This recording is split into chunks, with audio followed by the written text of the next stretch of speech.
It's Brian Preston, the money guy. All right, this next question is from Herb. Herb said, all caps, grandkids retire. That's how he started his question. I want to start a retirement account for my grandkids that they can't touch until 65. Any help? Question mark. I think there's a few different questions in there. I actually had this question brought to me by a client last week. Really? Was it Herb? It was not Herb. This is because look, I think that we have started something, and once again, if you go to moneyguy.com/resources, we do have a deliverable. Bo, you're better with the names than I am. That it shows you what you need to invest by age to have $1 million, and we have this thing going all the way down to zero birth. Yep. So I think that's inspired a lot of grandparents to say, man, if it's that reasonable, why not go ahead and give these kids a head start? And this individual that I was talking to was worried about grandchildren spending this money, and I would tell you, yes, look, a lot, like if you open a traditional custodial account, when they turn, depending upon which state you live in, when they reach majority age, and in some states that's 18, some states it's 21, when they reach majority age, they can actually have access to the money. And they're like, yeah, but I want this to help them out for retirement. And I said, let's be realistic about this. What are you going to get your feelings hurt if that lovable, and I'll say children as well as grandchildren, what if they use that money at 26 to go buy their first house?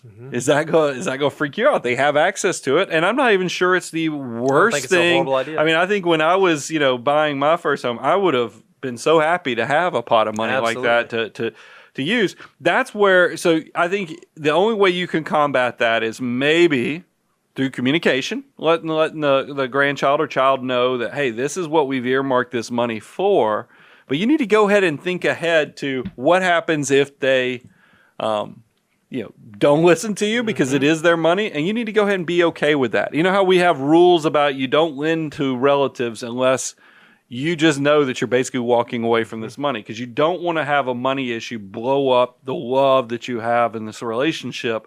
And I think that if you set up an account for a child or a grandchild and they break your wishes, you kind of have to just go ahead and prepare for that. And then hopefully through education, because that's one of the things, why do you think I have my daughter? When she turned 14, we set up a dollar-for-dollar matching program on when she was doing side work, so she has a custodial Roth IRA, because you have to have earned income to do the Roth IRA.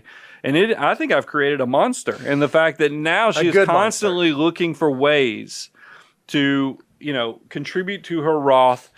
She'll bring me money after she's done work, and we'll invest that money. That's the positive stuff. So I guess it's communication. It's also laying the groundwork of education, so that hopefully the decision making, this is no different than parenting, and the fact that, look, you have all the influence in the world on your kids when they're young, even potentially up until middle school is where the disconnect occurs, and that's where peer pressure and other outside influences start really inundating your children and grandchildren. You better hope that you've planted the right seeds young enough that they do make it to adulthood and do really well. It's kind of that way with money. I just want you to start planting those seeds of education and knowledge early enough so that when they get to it in their 20s, they don't lose their mind. And look, just to kind of take away some of this terrible fear, most of the folks that we work with who have saved assets for their children or for their grandchildren, and the children reach the age of majority, and they have a substantial sum of money. And I'll say substantial, in the tens of thousands or more. What most often doesn't happen is that 18-year-old or that 21-year-old doesn't say, hey, mom, dad, give me my money, it's mine. Because most of them recognize, hey, this small pot of money that I have access to is wonderful, but maybe I don't want to steal the glass of milk and not think about the cow, right? There's a bigger thing, a bigger idea going on there. So I think you're right. It's about communication and raising them well early on. By the time they get to the age of majority, you'll probably start to have an idea of whether or not they're prepared to steward that money well. Well, I gave the carrot approach by the communication, the education, making it collaborative.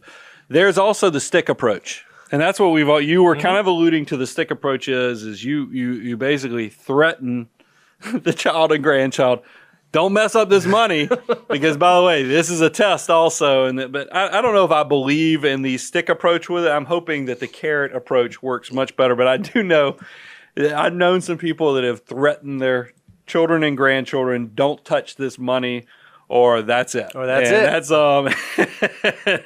And I think that's probably a rail that most kids and grandchildren, if they know what's good for them, don't want to touch. Yep.